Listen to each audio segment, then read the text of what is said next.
ተመልከቱ ትላንትና የሆነ ፕሮግራም ሲያስተላልፍ የሆነ ቴሌቪዥን ፕሮግራም ላይ ሲተላለፍ እያየው ነበር።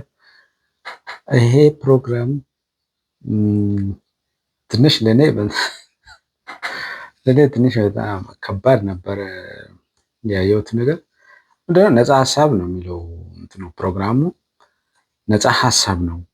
ነፃ ሀሳብ ማለት እንግዲህ ማንኛውም ሰው ራሱ የሚያስበውን ነገር መጥቶ መናገር የሚችልበት መድረክ እንደማለት ነው ትርጉሙ።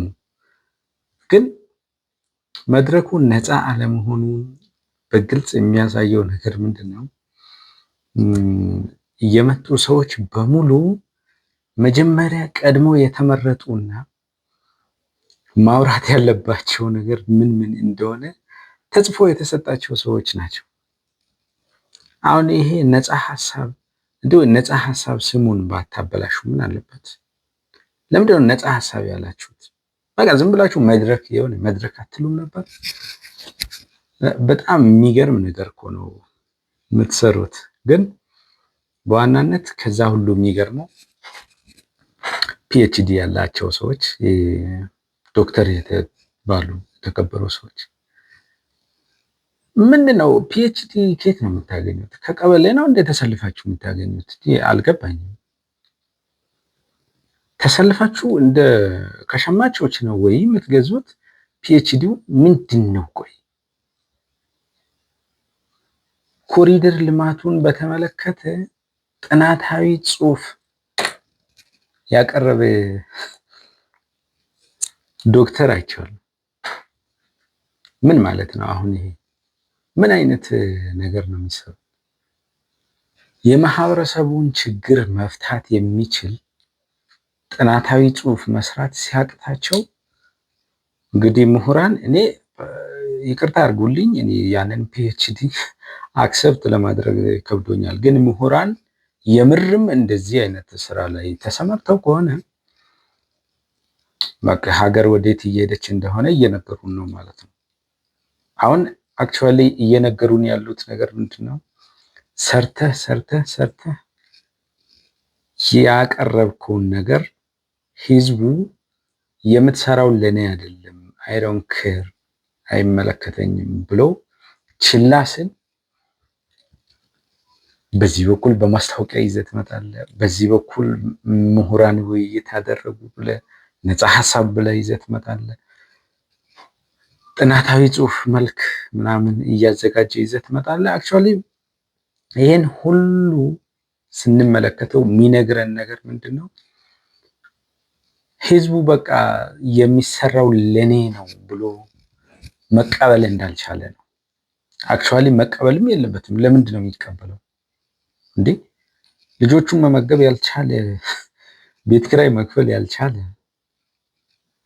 መኖር ያቃተው ህዝብ አስፋልት አሳመርኩልህ፣ ኮሪደር ልማት፣ የወንዝ ዳርቻ ልማቶች ምናምን እያልክ ብታሳየው ምን ጉዳይ ነው እሱ? ለሱ ልጆቹ በትክክል የሚበሉትን አተው ጭንቅላታቸው እየቀነጨረ እያለ ይሄ ልማት ነገ ለልጆቼ ነው የሚሰራው ብሎ አክሰፕት የሚያደርግ ይመስላል? ዱ ዩ ቲንክ ሶ?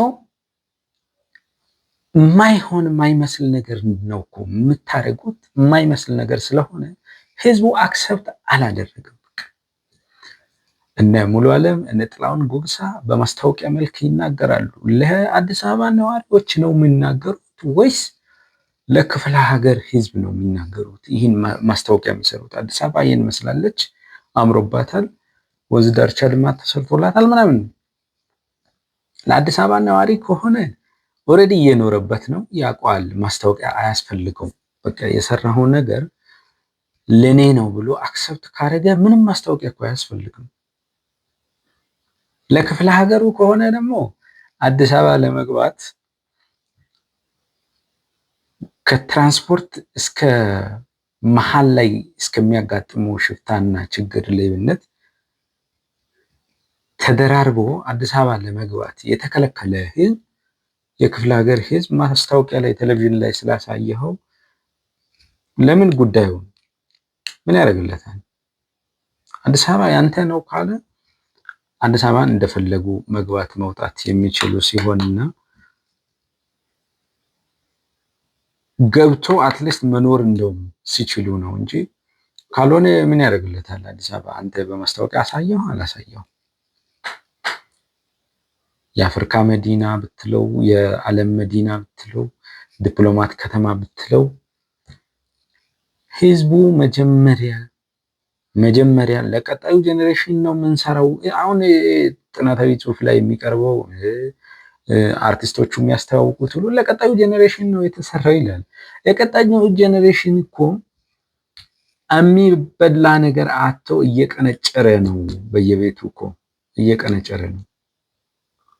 በምን ምክንያት? ለአይኤምኤፍ በባርነት ስለተሸጠች ሀገሪቱ ዜጋው ሁሉ እንደ ባሪያ እያገለገለ ነው።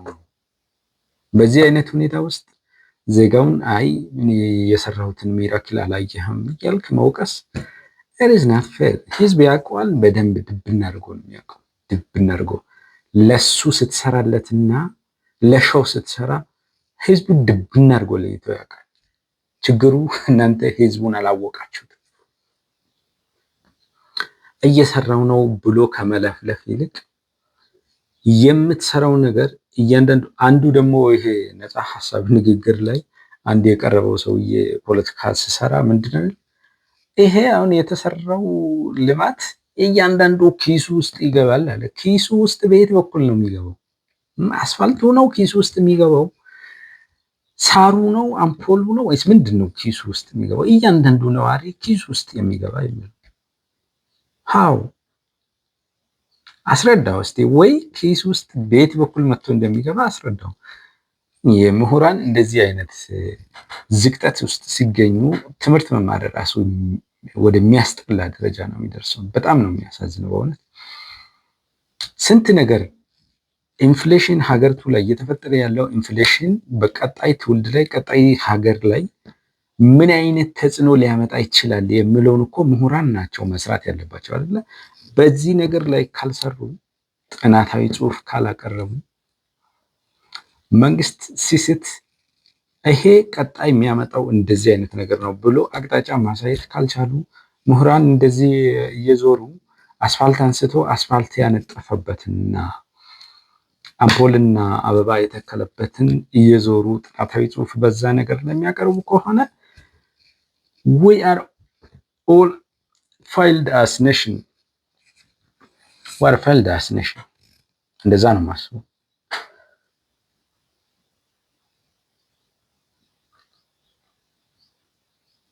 በእርግጥ ምሁራን ፖለቲካ ውስጥ አይሳተፉ አይደለም። ፖለቲካ ውስጥ ሲሳተፉ ግን ከተማሩት ትምህርት ጋር የሚጣረስ ከእውቀት ጋር የሚጻረር ከእውነት ጋር የሚጻረር ነገር እየሰሩ ፖለቲካ ውስጥ የሚሳተፉ ከሆነ ምሁራን ባይሳተፉ ይሻላል። በቃ አልሳተፍም እዛ ውስጥ አልገባም ብሎ ቁጭ ያሉ ምሁራንን ብዙ ጊዜ እንወቅሳቸዋለን አይደለ? ምሁራን ለምንድን ነው ወደ ፖለቲካ ውስጥ ማይገቡትና የተበላሹ ማያስተካክሉት ብለን ስንወቅሳቸው ገብቶ ደግሞ እንደዚህ አይነት ዝርክርክ ዝባዝንኬ ነገሮችን እንደ ጥናታዊ ጽሑፍ የሚያቀርቡና የተቀመረ ውሸት እያቀረቡ ህዝቡን ለማታለል የሚሞክሩ ከሆነ እንደውም አልገባም ያለው ይሻላል አለመግባት ፖለቲካ ውስጥ። ያሳዝናል በጣም እንደዚህ አይነት ምሁርነት ያለ አይመስለኝም። እና አንዳንድ ጊዜ የህዝቡን ትርታ የልቡን ትርታ ሳታዳምጥ እኔ ያውቅላለሁ በሚል ነገር የምትሰራው ነገር ብዙ ውጤት ብታመጣም ብዙ ልፋት ብትለፋም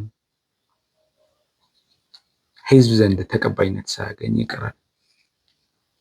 ህዝቡ ደግሞ ለራሱ የማይጠቅም ከሆነ የፈለገ ብትለፋ ከማርስ ላይ ሄደ አልማዝ ይዘህ ብትመጣ እንኳ ምንም እኮ በቃ ምንም አይሰራለትም እኮ። ለህዝቡ የማይጠቅም ከሆነ ምን ያደርጋል? ምንም አያደርግም። እና አሳዛኝ ሁኔታዎች አሉ ነው።